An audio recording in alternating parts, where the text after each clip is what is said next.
Coupé de Michel Hazanavicius, un réalisateur que j'apprécie beaucoup, puisqu'il fonctionne toujours par citation, à l'image de Tarantino, Edgar Wright ou Joe Dante, sans jamais atteindre leur niveau bien sûr, mais comme eux, c'est un cinéaste cinéphile qui a surtout fait des pastiches, hormis son dernier film en date qui était Le Prince oublié, que j'avais détesté, étant très maladroit et globalement assez pathétique. Mais il y a eu aussi son thriller The Search, que j'avais trouvé très étonnant et très intéressant. Il avait commencé chez Canal+ avec Le Grand Détournement, La Classe Américaine, une parodie rendant hommage à Citizen Kane, dans laquelle il avait fait redoubler plusieurs films de John Wayne par des comédiens tels que Feu Marc Cassot, voix française du Batman d'Adam West, mais aussi de Dumbledore, pour en faire une comédie que je vous recommande chaudement. C'est donc pas que c'est pas bien d'être raciste? Son premier film était une parodie des séries AB Productions, donc tout ce qui est du miel et des abeilles et Hélène et les garçons, pour les tourner en ridicule.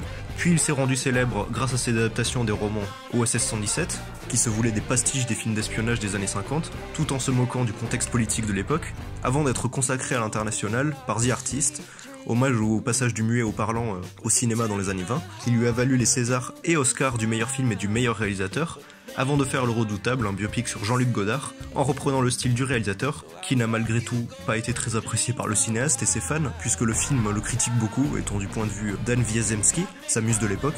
Bref, Hazanavicius ce n'est pas n'importe qui, et c'est pour ça que ça ne paraît pas déconnant qu'on mette son nouveau film en ouverture du Festival de Cannes. Coupé est donc le remake d'un film japonais de Shinichiro Ueda, sorti en 2017, intitulé en France Ne coupez pas, que j'avais adoré, et qui nous parlait du tournage d'un film de zombies qui part en sucette quand celui-ci se retrouve interrompu par l'attaque de véritables zombies. Le film d'Hazanavicius est exactement le même à quelques points près.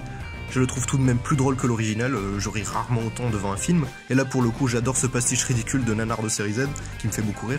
Mais ouais, d'un autre côté je reste assez mitigé sur l'utilité du film, qui est comme un remake Disney ou américain d'un film étranger, fait pour quelques pélos qui ne savent pas lire de sous-titres.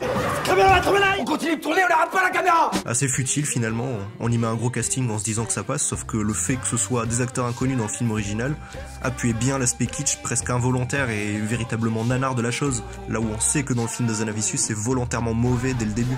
Mais sans spoiler comme le film original, ça reste un film sur le cinéma qui donne envie de faire du cinéma, et pour en parler plus je vais devoir spoiler, mais pour ceux qui ne veulent rien savoir, arrêtez la vidéo ici, et je vous conseille du coup de voir les deux versions du film qui sont aussi excellentes l'une que l'autre, donc maintenant choisissez. On passe au spoiler.